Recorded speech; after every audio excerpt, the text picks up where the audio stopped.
Boleh. Ini terkait dengan apa? Ada dilema, misalkan ada kasus ya, dilema di sini di sekolah ibu, bagaimana cara ibu menanggapinya dan cara menyelesaikannya dari kasus-kasus yang bersangkutan dengan baik itu anak didik atau peserta didik ataupun individu antara guru gitu. Dan di sini yang akan ibu lagi sibuk nggak Bu? Ya, sibuk nggak sibuk nih?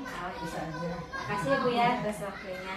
Ini Bu, ada yang ini selama ini bagaimana Ibu dapat mengidentifikasi kasus-kasus yang merupakan dilema etika atau rujukan moral terkait dalam hal ini. Misalkan ada guru yang bagaimana perspektif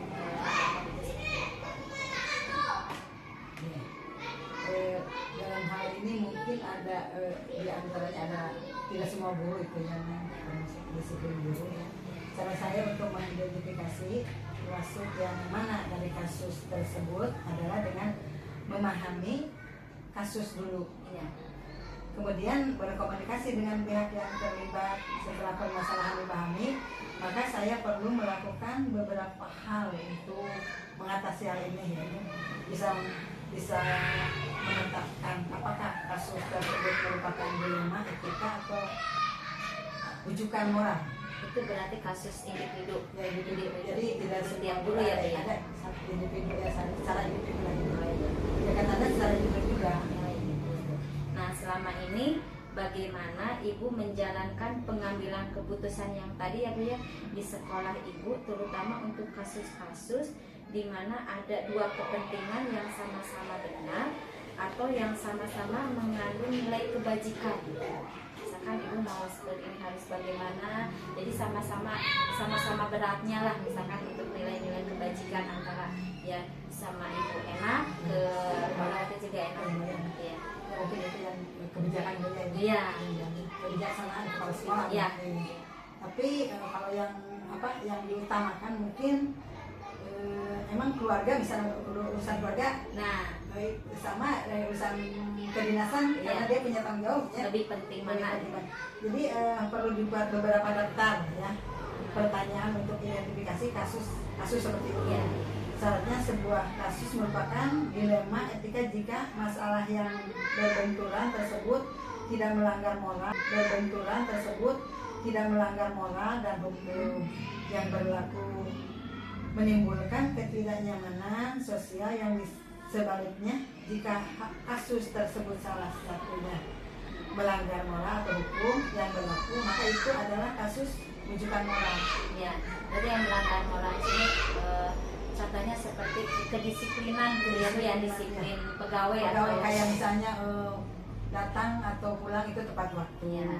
Di sekolah mengajar seperti apa dilihatkan itu oleh kepala sekolah. Nah, setelah Ibu mengetahui identifikasi, terus setelah kemudian langkah-langkahnya, nah sekarang langkah-langkah atau prosedur seperti apa yang biasanya Ibu lakukan selama ini gitu Bu, untuk menanggulangi seperti kasus yang tadi Ibu utarakan?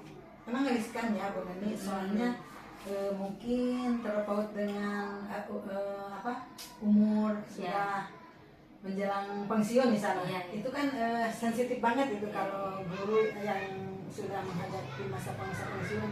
Jadi kita mungkin harus hati-hati ya. Hati-hati itu, dan pikiran harus dalam keadaan penuh untuk memilih keputusan yang berdampak positif gitu ya. Jadi tidak ada efek ke belakangnya gitu. Kita jadi nyaman bekerja itu. Baik yang punya kasus maupun dari pihak sekolah, kita harus nyaman ya.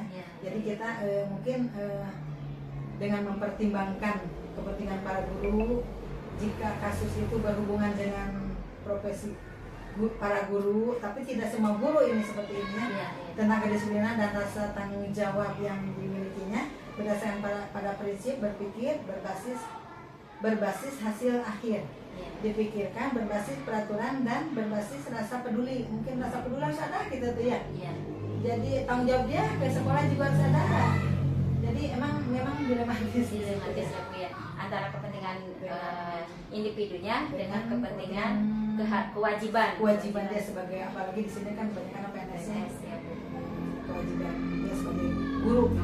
Ya, Ibu tadi sudah langkah-langkahnya ya Bu ya, seperti itu.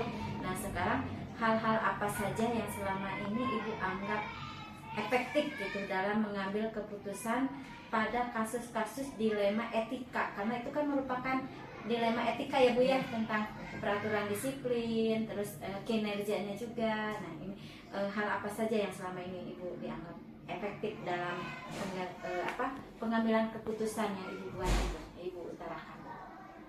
Dalam mengambil keputusan suatu kasus, kondisi hati. Ibu utarakan.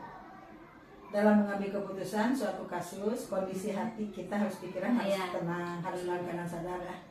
Tidak berdasarkan kita dalam emosi ya. Jadi kita harus ambil apanya ya. Jadi kalau istilah di Sundanya herang China, benang lawangan. Jadi kita harus hati-hati mungkin ya. Iya. Harus hati-hati dalam berbicara, dalam sikap ya. Supaya yang keputusan kita yang diambil itu bisa dipahami ya, bisa dipahami dan diterima, tidak tersinggung lah gitu ya. Jadi enak untuk kesemuanya, enak untuk dianya juga enak. Kan kita harus menjaga menjaga keharmonisan, integritas guru dengan pimpinan gitu. Bukan Bu, di sini kan di bawah naungan yayasan ya Bu. Berarti harus ada kolaborasi antara pihak sekolah dengan yayasan atau bagaimana Bu? Harus ada itu. Harus ada kolaborasi. Dan ambil keputusan berarti bersama-sama. Iya, tapi kita diambil dulu ya, kita antar sekolah dulu. Kalau sudah kita tidak menemukan cara, kita bisa bertanya ke yayasan. Kalau seperti apa kita menghadapi orang seperti ini gitu. Tapi yang enak gitu. Ya, nah tadi Bu sudah cara pengambilan keputusan seperti itu ya Bu ya. Nah sekarang hal-hal apa saja yang selama ini merupakan tantangan dalam pengambilan keputusan pada kasus-kasus dilema seperti yang tadi Bu? Dalam mengambil keputusan seringkali bersinggungan dengan prinsip-prinsip ya. Etika, prinsip-prinsip etika sendiri berdasarkan pada nilai-nilai kebijakan universal yang disepakati dan disetujui bersama, harusnya disetujui bersama gitu ya. Lepas dari latar belakang sosial, bahasa, suku bangsa maupun agama seseorang. Hal ini tentunya akan menjadi tantangan dalam mengambil sebuah keputusan yang dapat diterima oleh pihak-pihak yang terlibat, yaitu guru yang bersangkutan. Karena terkait dengan usia tadi ya Bu ya, usia status sosialnya mungkin ya Bu ya. Iya, internnya Bu ya. Nah, apakah Ibu memiliki sebuah tata kelola atau jadwal tertentu dalam sebuah penyelesaian kasus dilema etika tadi Bu? Apakah Ibu langsung menyelesaikan di tempat atau memiliki sebuah jadwal untuk menyelesaikannya? Misalkan dalam bentuk prosedur seperti apa yang Ibu gunakan gitu. Cara menyelesaikan dengan tahap-tahap seperti apa gitu. Untuk jadwal tentu tidak ada akan tetapi substansi urgensi kebutuhan kita ya sangat diperlukan dalam menyelesaikan sebuah kasus. Kalau kasusnya cepat diselesaikan maka akan semakin baik. Jadi tidak berlarut-larut atau yang mempermudah dalam pengambilan sesuatu keputusan sesungguhnya sangat dibutuhkan apabila tidak ditemukan satu kesepakatan dalam menyelesaikan sebuah kasus. Sebelum meminta bantuan kepada pihak lain dalam pengambilan sebuah keputusan, saya akan berusaha mencari solusi dari kasus tersebut dan diselesaikan di internal sekolah dulu gitu. Kalau sudah kita susah baru mungkin kita cari melibatkan yayasan tapi bagian pendidikannya gitu ya. Yayasan kan banyak dasmen ya Bu ya, bagian pendidikannya. Cari solusi. Nah, dari semua hal yang telah disampaikan ya, pembelajaran apa nih yang dapat dipetik dari pengalaman Ibu dalam hal pengambilan keputusan dilema etika ini? Pembelajaran untuk saya ya sebagai pimpinan dalam pengambilan keputusan diantaranya yaitu ada beberapa hal yang harus dijadikan pertimbangan dengan mengidentifikasi jenis kasus. Jadi kasus apa, ini diidentifikasi semua kasus tuh ya. Jadi catatan itu. Kemudian melakukan pengujian itu bertujuan untuk menentukan paradigma apa yang akan digunakan serta prinsip yang akan dipilih dalam pengambilan keputusan dari kasus tersebut. Sebuah keputusan diambil demi kebaikan orang banyak, bukan untuk satu orang guru saja. dan sesuai rasa keadilan. Selain itu pengambilan keputusan hendaknya didasarkan pada rasa penuh tanggung jawab, nilai kebajikan universal serta berpihak pada semuanya. Jadi jangan difokuskan hanya satu guru tapi untuk semua. Jadi ininya hasilnya untuk semuanya. Gitu. Misalnya yang punya kasus satu tapi Iya. kita bisa gimana ya? Bisa bukan melibatkan, jadi guru yang lain itu bisa tahu hal Dan itu cara seperti itu. menyelesaikannya gitu ya Bu ya, sehingga tidak berdampak ke yang lebih apa ya, maksudnya tuh bertele-tele gitu ya Bu ya. Iya, jadi kita tuh tidak boleh apa ya, pokoknya harus di samping keputusan itu kita dapat solusi ya, kita menjaga hubungan baik dengan guru tersebut. Kesepakatan antara Ya. yang mempunyai kasus dengan pihak sekolah sehingga berintegrasi dengan baik gitu ya Bu Ya, ya. hubungan baik dan harmonis Iya. dalam lingkungan kerja kita. Oke, ya.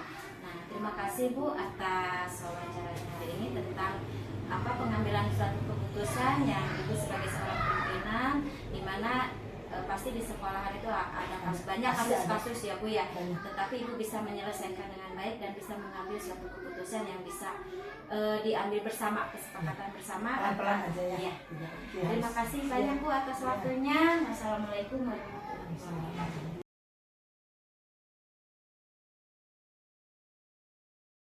Satu, dua, tiga. Assalamualaikum Bu Yuni. Waalaikumsalam. Lagi santai Bu?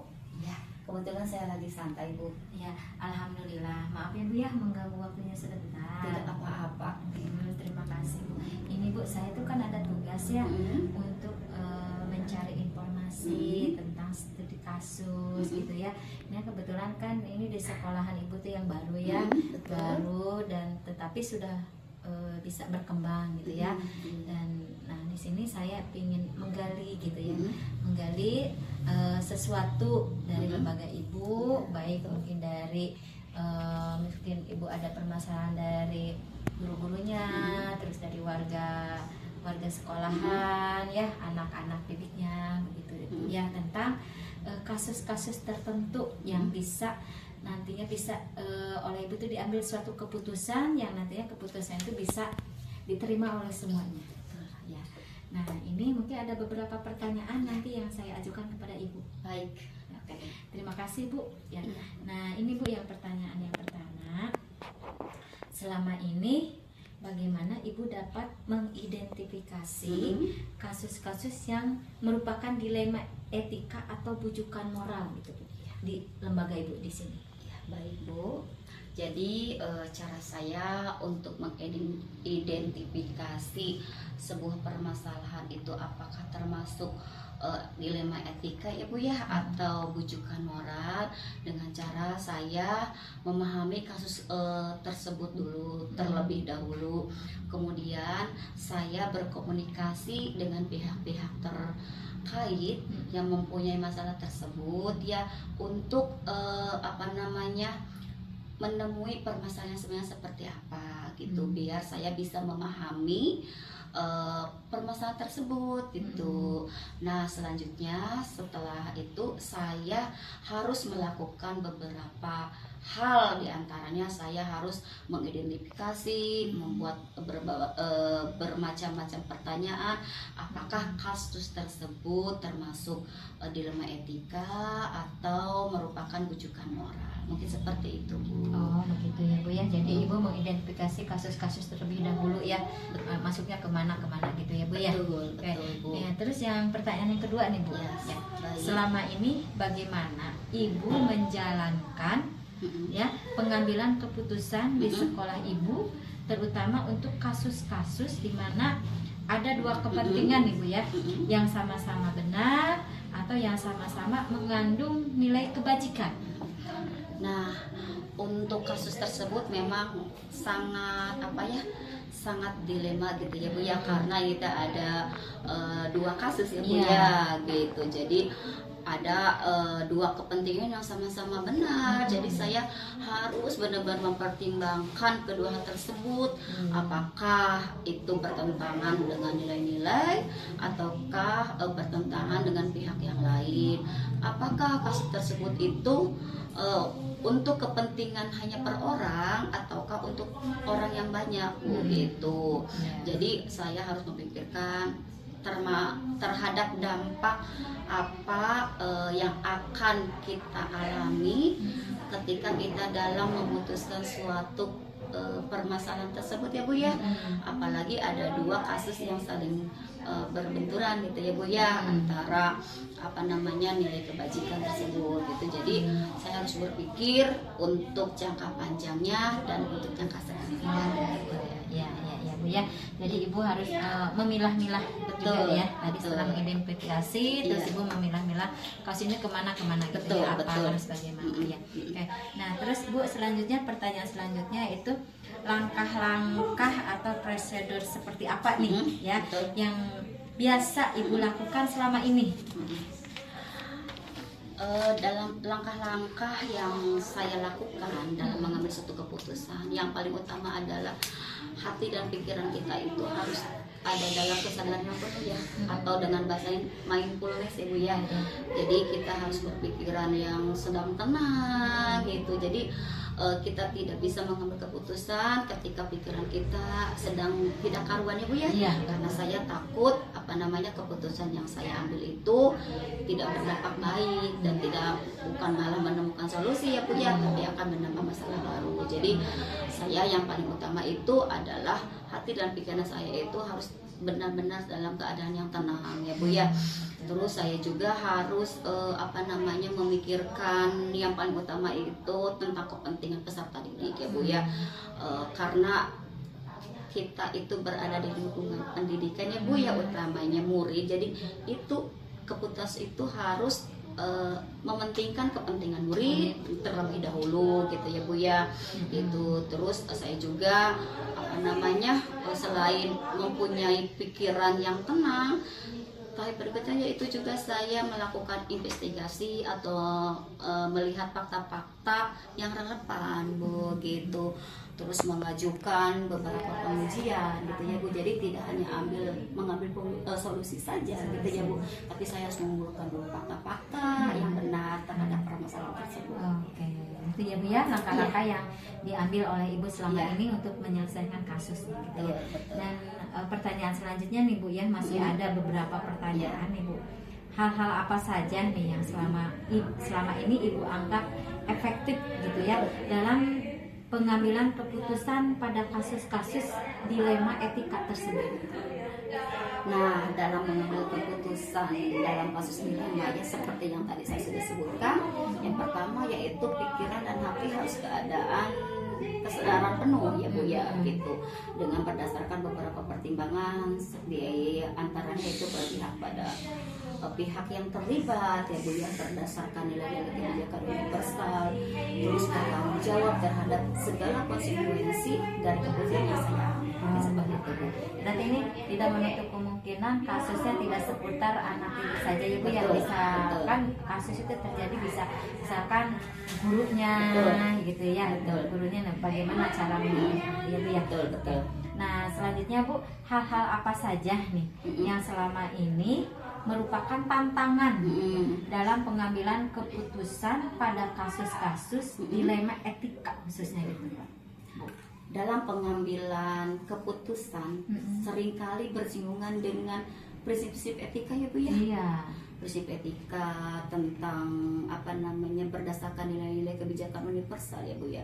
Jadi semuanya harus disepakati dan disetujui bersama Bu. Jadi dalam hal ini saya tidak bisa memutuskan hal apapun atas kehendak sendiri, tapi harus berdasarkan musyawarah mufakat agar solusi yang saya berikan bisa diterima dan dilaksanakan oleh semua warga sekolah. Ya, bisa ada sistem kolaborasi antara betul. Oke, selanjutnya Bu nih, apakah Ibu memiliki sebuah tata kala atau jadwal yang tertentu dalam sebuah penyelesaian kasus dilema etika ini? Apakah Ibu langsung menyelesaikannya di tempat atau memiliki sebuah jadwal untuk menyelesaikannya dengan bentuk prosedur seperti apa yang Ibu jalankan? Baik Bu, Untuk jadwal mungkin tidak ada ya Bu ya, ketika ada permasalahan yang sangat urgen yang harus cepat kita selesaikan, ya cepat hari itu juga saya selesaikan ya Bu, karena ketika ada permasalahan semakin cepat kita selesaikan maka semakin baik ya Bu. Kita tidak menunda-nunda permasalahan yang ada gitu. Terus kepada pihak-pihak yang bersinggungan juga harus segala duduk bersama ya Bu ya, untuk menemukan kesepakatan dan untuk menemukan solusi yang terbaik gitu. Juga ini untuk menjaga hubungan yang baik ya Bu ya, dengan semua pihak gitu. Oke ya, itu berarti tidak ada jadwal khusus ya Bu ya. Tidak, Bu, ya. Tidak Tidak ada, ada. bisa disesuaikan dengan kasus-kasusnya dan bisa diselesaikan pada hari itu juga. Betul, Oke. betul. Ya. Selanjutnya nih Bu ya, adakah seseorang ya atau faktor-faktor apa yang selama ini mempermudah atau membantu Ibu dalam pengambilan keputusan dalam kasus-kasus dilema etika ini? Terhadap pertanyaan tadi, sebetulnya memang kita itu tidak bisa mengambil keputusan sendiri ya Bu ya. Jadi kita harus melibatkan orang banyak, apalagi ini tentang sekolah ya Bu ya. Karena di sini juga kan bukan hanya saya sendiri, ada ibu guru, ada orang tua dan murid. Jadi tapi sebelum pengambilan keputusan meminta bantuan terhadap orang lain terlebih dahulu, jadi saya akan berusaha mencari sendiri solusi. Lalu solusi tersebut saya musyawarahkan dengan warga sekolah. Ketika solusi yang saya berikan masuk bisa diterima, lalu solusi tersebut yang dipergunakan gitu. Memang dalam hal ini saya juga tidak bisa mengambil keputusan sendiri ya Bu ya gitu. Jadi semuanya harus melalui musyawarah mufakat. Iya. Oke, jadi ada unsur-unsur lain ya Betul, yang diperbantukan betul. untuk menyelesaikan masalah itu, kasus itu, sehingga menjadi ambil suatu keputusan. Betul. Ya. Oke. Nah, yang terakhir nih Bu, pertanyaan terakhir. Betul. Dari semua hal yang telah disampaikan tadi ya Bu ya, pembelajaran apa nih yang dapat Ibu petik dari pengalaman Ibu dalam hal pengambilan keputusan dilema etika ini dari semua kasus yang tadi Ibu ungkapkan? Jadi pembelajaran yang bisa saya ambil itu yaitu Bu, jadi ketika kita mengambil sebuah keputusan itu, yang paling utama adalah hati dan pikiran kita itu sedang fokus ya, tidak berbagi, apalagi ketika emosi kita sedang tidak stabil. Jadi saya tidak bisa mengambil keputusan gitu ya. Terus saya ketika ada sebuah permasalahan, saya mencari fakta-faktanya dulu ya Bu ya. Tidak langsung saya menjudge, tidak langsung saya mengambil keputusan, sementara saya tidak mengetahui fakta-fakta yang sebenarnya gitu. Jadi saya harus mempertimbangkan dulu, mencari fakta-faktanya seperti apa gitu. Setelah itu lalu saya melakukan pengujian. Hal ini bertujuan untuk menentukan paradigma apa yang akan saya gunakan serta prinsip apa yang akan saya pilih dalam pengambilan keputusan terhadap permasalahan tersebut gitu. Karena sebuah keputusan yang kita ambil, kita harus mempertanggungjawabkan. Selain itu saya juga harus dengan rasa penuh keadilan ya Bu ya. Jangan sampai ada seseorang yang dirugikan terhadap keputusan yang saya ambil gitu. Terus saya juga dalam pengambilan keputusan tersebut harus mengandung nilai-nilai kebajikan universal serta berpihak pada murid. Mungkin itu Bu. Oh iya Bu. Jadi ada 4 paradigma, 3 prinsip dan 9 langkah untuk pengambilan keputusan itu ya Bu ya. Oke, ya. Terima kasih Bu Yuni atas waktunya yang sudah membeberkan semua hal untuk penyelesaian kasus untuk pengujian pengambilan keputusan ya dilema etika ini. Ternyata akan menyangkut tentang etika dan moral kita ke depannya seperti apa. Terima kasih banyak Bu atas waktunya. Sama-sama. Terima kasih Bu. Ya, sama-sama. Assalamualaikum. Waalaikumsalam warahmatullahi wabarakatuh.